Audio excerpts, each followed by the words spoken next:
여러분 안녕하십니까?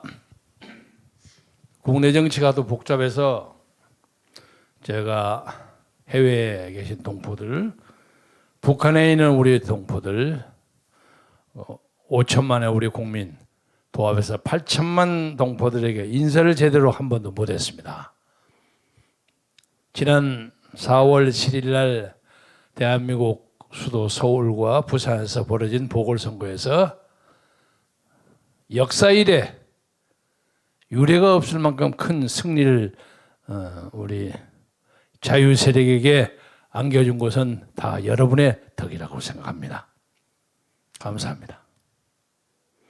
저는 지난 일주일 전에 이 자리에서 그것은 박아무개 전 시장의 성적 일탈로 인해서 피해를 받은 어떤 묘령의 피해자의 개인적인 승리이자 국민의 승리라고 말씀드렸습니다. 그러면 그 승리를 가져오게 한 결정적인 요인은 무엇이었는가? 여러분 저 뒤에 그림이 보이시죠? 이 수많은 광화문 세력의 소리 없는 아우성을 여러분 들으십니까? 이 광화문 세력은 지난 적어도 2년 이상을 연 1200만 이상의 국민들이 이 자리에 왔습니다. 지금 우리에게 이 자리를 빼앗아버린 것이 문재인입니다. 그리고 서울시장 대리한다는 서아무개라는 자가 여기다 이상한 공사를 해가지고 우리에게 집회를 못하게 원천적으로 막는 작업을 하고 있었습니다. 그러나 다행스럽게 오 시장이 새로 나와서 이것을 좀 고치려고 하는 걸로 우리는 기대하고 있습니다. 우선 광화문은 우리 전체 민족의 광장입니다. 딱 가운데로 광화문을 가지고 양쪽에 균형이 맞아야 합니다. 그렇잖아요? 그런데 무슨 이유를 갖고 한쪽으로 이렇게 밀어버리고 한쪽 차고 가고 한쪽은 무슨 나무를 심고 이게 뭡니까? 사람의 균형이 맞아야 돼, 좌우가. 나라도 소위 보수 진보가 적당히 균형이 맞아야 돼. 진보라고 해서 저는 주사파는 아니고 주사파인 진보가 있습니다. 그런데 이 서아무개라는 자가 누구의 지시를 받았는지 웃기지도 않게 광화문을 만들고 앉아 지나가 보면 이건 도대체 말이 안 되는 거예요. 이것을 다행히 여러분의 압도적인 표로 그나마 교정할 수 있게 되어서 천만다행입니다. 그리고 지난 70여 년간의 한국의 정치사에 모든 역대 중요한 선거를 살펴보면 야당이 집권당에게 이렇게 압도적으로 이긴 것이 거의 없었습니다. 여러분 찾아보세요. 거의 없습니다. 예를 들자면 그때 야당이었나요? 그때 여당이었구나. 저 이명박 후보하고 정동영 후보가 붙었을 때 압도적으로 차이가 났죠. 그건 애초에 경쟁이 되지 않은 상태였습니다. 그것은 정동영 후보가 노무현 시대의 그 압도적인 그 레임덕 때문에 아예 패배가 눈에 보이는 그런 상태였습니다. 노무현 대통령이 당시에 심지어 지지도가 10% 이하까지 내려갔으니까. 어제 오늘 갤럽 조사에 의하면 문 아무개 대통령도 30%라고 하는데 30고개를 까딱까딱 하다가 좀 내려갈 겁니다. 불가피하게. 그래서 그런 것을 다 고려하더라도 지난번 서울과 부산 선거는 압도적인 자유국민의 승리입니다. 그래서 지난주에는 이것이 한 가녀린 여인의 정절과 자존심을 지키는 우리 국민이 보내준 지지일 뿐만 아니라 대한민국 전체 국민의 지지인데 이 지지를 가져온 것은 사실은 이 많은 사람이 눈이 오나 비가 오나 바람이 오나 매 주말마다 밤새워 통곡하고 통에 잡아가고 기도하고 데모하고 해서 얻은 그런 승리라고 생각합니다. 그래서 제가 구체적인 이름을 들기는 않으려고 합니다만 전 아무개 목사가 지난 2년 동안 자기의 개인적인 많은 희생과 모략과 음모의 대상이 되면서도 꾸준하게 노력하고 감옥수도 2번이나 갔다 오고 선지자적 자세로 이걸 끌어왔기 때문에 됐으리라고 생각합니다. 그런데 그런 사람이 계셨다고 할지라도 우리 국민이 이렇게 따라오지 않으면 다 무효예요. 무효. 이거 보세요. 여러분 소리가 안 들리십니까? 제 다음에 지금 연설을 하기로 된 우리 김수열 동지하고 저하고 저희도 한 3개월 가까이 감옥서 갔다 왔습니다. 그래서 우리가 각각 한 90표에서 보태서 한 180표는 아마 우리가 플러스 했을 겁니다.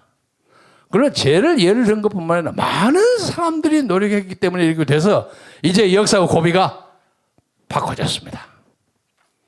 문제는 바꿔진 것을 어떻게 잘 요리해서 이 나라의 자유가 들꽃처럼 만발하고 그야말로 진정한 정의가 강물처럼 흐르며 진정한 민족 통합의 길이 무지개처럼 아롱지는 그런 나라를 어떻게 만들 것이냐. 내년 3월 9일에 우리가 이 승리를 쟁취함으로써 그것이 가능합니다. 그런데 요새 보니까 선거가 좀 될 것 같으니까 이 사람 저 사람이 많이 나오는데 우선 그 말씀을 드리기 전에 제가 꼭 강조하고 싶은 것은 이번 오세훈의 승리에는 여러 사람들의 민주적 결단도 있고 많이 있었지만 우리는 절대로 안철수를 잊어서는 안 됩니다. 국민의당 안철수의 희생적인 헌신, 이것이 없이는 오세훈의 승리는 가능하지 않았다고 저는 믿습니다. 그런데 우리나라 사람들은 가만히 보면요, 희생하고 적당히 물러나가서 네 잘했다 그리고 무시해버리고 그냥 승자만 따라가. 그러면 안 됩니다. 적어도 정치인 안철수에 대한 정치적 평가는 반드시 적절하게 해줘야 한다고 생각합니다. 물론 안철수를 제가 꼭 지지하는 건 아닙니다. 안철수가 그동안 정치적인 소위 훈련 이런 문제에 대해서 좀 애매한 점이 있었고 저 사람이 자유주의자인가 중도인가 아니면 진보인가 좀 애매해요. 그런데 그 학습 과정에서 생겼기 때문에 그렇습니다. 그 사람이 기껏 하는 것이 의사 아니면 미국의 무슨 펜대학의 무슨 경영대학원 그리고 IT에서 잡아내는 거 이런 것만 하다 보니까 정책 학습이 좀 부족했어요. 왔다 갔다 했어요. 그래 보였어요. 그러나 적어도 오늘 현장에서 안철수는 정치는 보수주의고 경제는 약간 진보적인 사람으로 보입니다. 그 좌표를 잘 잡았다고 생각합니다. 그래서 이제 많은 대통령을 지향하는 많은 사람들이 안철수와 같이 끼어서 정말로 좋은 새 시대를 이루는데 아주 자유스러운 경쟁, 아주 떳떳한 경쟁, 아주 멋진 경쟁을 벌려서 이 나라의 정치가 아주 풍성하게 개화되기를 진심으로 바랍니다. 이제 말을 좀 바꾸겠습니다. 이 나라가 이렇게 엉망이 된 이유가 무엇이었습니까? 박근혜 대통령의 탄핵 때문에 된 겁니다. 저는 자랑 삼아서 얘기하기 쑥스럽습니다만은 탄핵 반대의 집회가 벌어지는 첫 순간 서울역 집회에서부터 지금까지 한 번도 탄핵 반대 집회에 참여해 본 적이 없는 사람, 빠져본 적이 없는 사람입니다. 꾸준하게 몇 년 동안 계속했습니다. 적어도 이 문제만큼은 자신 있게 얘기합니다. 그런데 그 과정에서 여러분이 일시적으로 박근혜 대통령에 대해서 오해를 하거나 과소평가하거나 그리고 여러 가지의 JTBC의 태블릿 PC 사기 수많은 관제 언론들의 모략 등등 롯데호텔에서 누구하고 정사를 벌렸다는 엉뚱한 얘기 청와대에서 주사 맞고 했다는 그 수많은 거짓말이 전부 거짓말인 걸 나타났습니다. 이제 딱 하나 문제되는 게 최순실의 딸 정유라에게 말 좀 사달라고 부탁한 것이 간접적인 뇌물이라는 겁니다. 그래서 30년 구형받아서 20년 받았죠. 그리고 국회의원 선거에 개입해서 정치에 개입했다 해서 2년, 그래서 22년을 받았어요. 그게 말이 안 되는 거예요. 어떻게 대통령 하는 사람이 자기 당 국회의원 공천하고 하는 데서 말을 못 할 수 있는 것입니까? 옛날에 박정희, 김대중, 김영삼 그 사람들은 거의 공천을 자기가 마음대로 했어요. 청와대에 앉아서도. 근데 말 한두 번 했다고 그것이 법률 위반입니까? 이게 말도 안 돼. 막걸리야. 말도 안 되는 얘기야. 이렇게 세태가 돌아간 것이 순전히 촛불데모 때문입니다. 그런데 이 촛불데모에 많은 선량한 사람들이 끼었던 것도 사실입니다만은 후일 나오리라고 생각합니다만 거기는 8만여 명의 중국 유학생들이 꾸준히 동원됐고 나는 북한에 지령이 있었으리라고 확신합니다. 그래서 역사적인 심판과 평가의 문제입니다. 따라서 이제 우리나라에서 새로운 역사를 끌어가야 할 것은 자유민주주의와 시장경제를 중심으로 해서 한미동맹을 근간으로 해서 그리고 이승만과 박정희의 건국정신을 지키는 자유수호 세력이 이 나라를 끌어가야 합니다. 저는 똑같은 논리로 북한에 대해서도 오해의 눈길을 가지고 있습니다. 북한을 영원히 적으로 둘 수는 없는 겁니다. 저거 언제 우리하고 같이 잘 지내야 하는데 아무리 잘 지낸다고 할지라도 김정은이를 그냥 받아서 지도자로 모실 수는 없는 거 아닙니까? 솔직하게 말해서. 요새 그 연세대학의 문화암흑의 교수 그 사람 참 재밌는 사람이야. 그 사람은 이름도 문정인이죠. 가만히 보니까 정인이란 정자는 북한의 정은이하고 같고 뒤에 인자는 문재인하고 같고 정은이하고 문재인 중간 좀 있어. 근데 족보는 문가야. 이 사람이 이상하다는 소리만 해갖고 국론을 분열시켜요.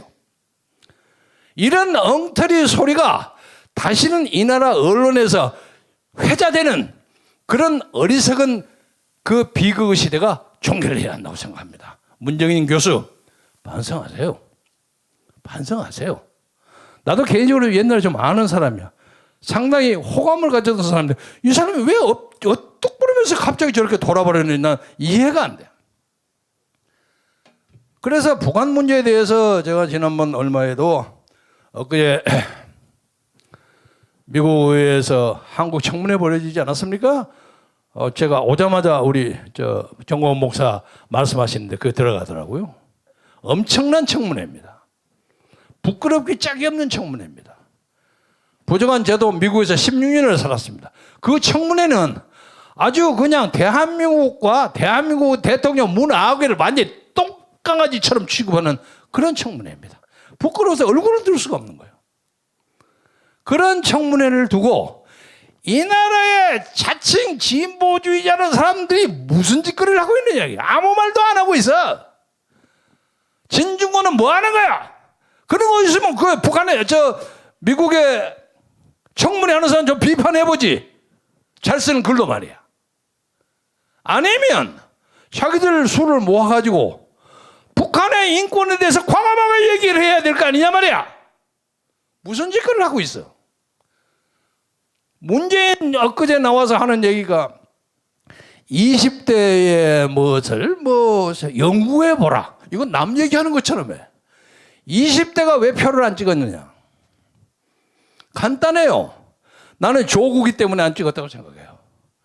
쇠가 빠지게 해봤자 자기들 것은 안 먹히고 가짜 문서, 가짜 인턴 증명서, 가짜 잔뜩 맨다고 좋은 학교 집어넣으면 우리는 뭐예요? 횡안이야. 그러니까 조국처럼 살 바에 우리는 살 가치가 없는 거 아니에요? 이런 논리 때문에 20대가 절망한 겁니다. 그러니까 당연히 문 대통령은 20대를 위안하려면 조국의 행태를 비판해야 되는 거예요. 논리가 그게 맞죠. 내가 이렇게 해서 평소에 사회운동 같은 하는 조암흑의 교수가 민정수석하고 뭐하고 이렇게 해가지고 내가 이 사람이 이런 식으로까지 뭘 했는지는 나 상상하지 못했다. 이것 때문에 젊은이들 얼마나 마음을 상하셨습니까? 정말 부끄럽기 짝이 없습니다. 다 제 책임입니다. 앞으로는 대한민국에 절대로 이런 일이 나오지 않도록 제 스스로부터 조심하겠습니다. 이래야지 아무것도 자기도 책임도 없는 것처럼 그 20대가 뭐 잘할 수 있도록 연구해보라. 연구해보는 것이 옳을 것 같습니다. 이건 말이야 막걸리야. 이게 무슨 한 나라의 대통령이야. 이래서는 안 됩니다. 그리고 마무리하면서 이제 주제를 끌고 싶은 건 이번 대통령 국무총리는 김부겸 군에 대해서 한마디 하겠습니다. 제 정치학과 후배입니다. 제가 상당히 애호했던 후배인데 이 사람이 저하고는 옛날부터 인연이 많은데 문재인 정권 시작하자마자 행안부 장관이 돼가지고 그 사람이 행안부 장관에 대해서 했던 유일한 업적이 다른 사람들 정치평론가들의 말에 의하면 김경재를 자유총연맹 총재에서 쫓아내는 일을 한 것이 유일한 업적이라고 사람들이 얘기를 합니다. 어이가 없지만 장관 되고 난 다음에 형님 저 좀 봅시다. 그래서 저 광화문 어디 근처에서 커피를 한잔 했어요. 그래 무슨 일로? 그랬더니 여기 와서 보니까 행안부에는 특별한 현안 문제가 없는데 가만히 보니까 현안 문제 중에 가장 중요한 것이 김경재네요. 그래? 왜? 자유총연맹 저기 앉아가고 계속 떠들고 발언을 하고 있는데 도대체 잠을 제대로 못 이루게 이거 정리해라는 거예요. 근데 제가 그때 탄핵 반대 집회 연설로 나가면서 제가 중앙선거관리위원회에 질의를 했습니다. 내가 자유총연맹의 총재로서 가서 정치적 발언을 하는 것이 합당합니까? 안 됩니까? 해도 된다 하는 것을 문서로 받았어요. 문서를 딱 받고 난 다음에 연설해서 잡을 수가 없어요, 저를. 그리고 나는 대통령이 전 대통령 당시에 박근혜 대통령이 임명한 사람이 아니라 정식으로 투표해갖고 이긴 사람이요.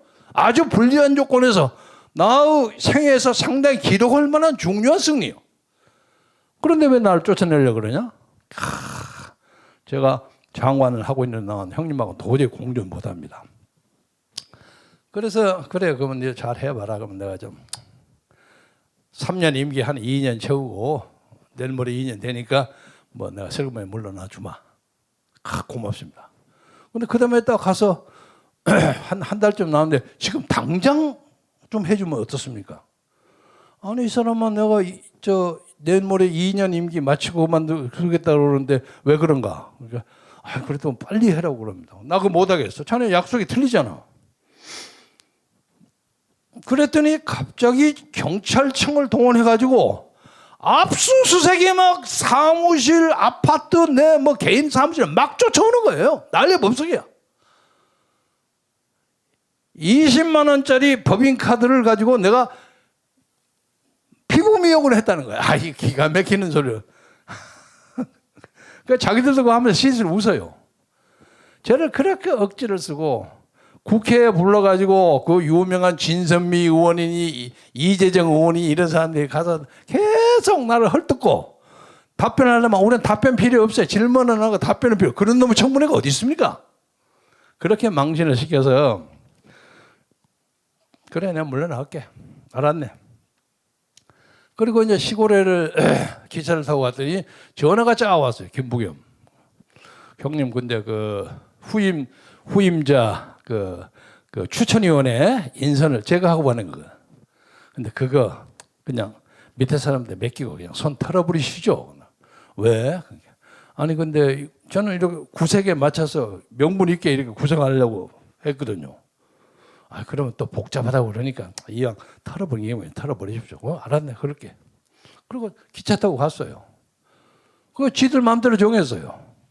그래가지고 구성된 사람이 문재인 대통령의 모교 K모 대학의 동기동창인 박모 경찰청 충북경찰국장 그때는 이제 지방청장이죠. 청장인 사람이 또 고소됐어요. 그러니까 좀 시끌벅적해요. 그리고 난 다음에 계속 나를 조사한다고 난리해서 김무겸이한테 야 나는 나가면 네 이거 그만두겠다는데 나 이 억지를 이렇게 난리를 치는 거예요. 아이고 제 마음대로 잘 안 되는데 곧 정리하겠습니다. 그래서 그 사건이 아직도 계류 중이에요. 계류 중이에요. 하나만 더 얘기하겠습니다. 엊그제 8.15 집회를 우리 김수열 동지하고 하고 난 다음에 여기 여의도의 빌딩 11층에서 내가 기자회견을 이렇게 하고 있었어요. 근데 목이 그 전에 많이 써갖고 목을 하다가 하고 제가 기침을 한번 했다? 그러니까 저하고 같은 층 저쪽 편에서 사무실로 돼 있던 김부겸 쪽에서 김경재 때문에 코로나 걸린다고. 뭐냐? 김경진은 방금 몇 시간 전에 정광훈 목사하고 손들고 만세 부르고 했다는 거야. 저 사람 코로나 틀림없이 걸린다는 거야. 그리고 그 사무실을 폐쇄했어요. 사무실 폐쇄 이유가 김경재 코로나 걸렸기 때문이라는 이유예요. 근데 그 사무실은 무슨 사무실이냐? 이낙연이하고 민주당 대표 경선을 하다가 지가 안 되니까 물러나야 되는데 명분이 없으니까 김경재 코로나 가능성을 가지고 물러난 사람이야. 이런 사람이에요. 그리고 난 다음에 제가 여의도 어디 아파트에 있으니까 SBS인가 무슨 방송차 우리 집 앞에서 대기하고 있었어요. 코로나 걸리면 봐라 정광훈 김경재 다 걸렸다 이러려고. 그래서 이런 사람이 그렇게 아첨을 했으니까 총리가 되지 않았나 싶은 생각이 들어서. 그런데 요새 보니까 오늘 아침까지 보니까 문재인 대통령이 끝끝내 여성 총리를 시키다 해도 못 시켜가지고 김부겸을 시켰다는 또 믿기 어려운 그런 보도도 있습니다만은 김부겸이가 만만치는 않을 겁니다.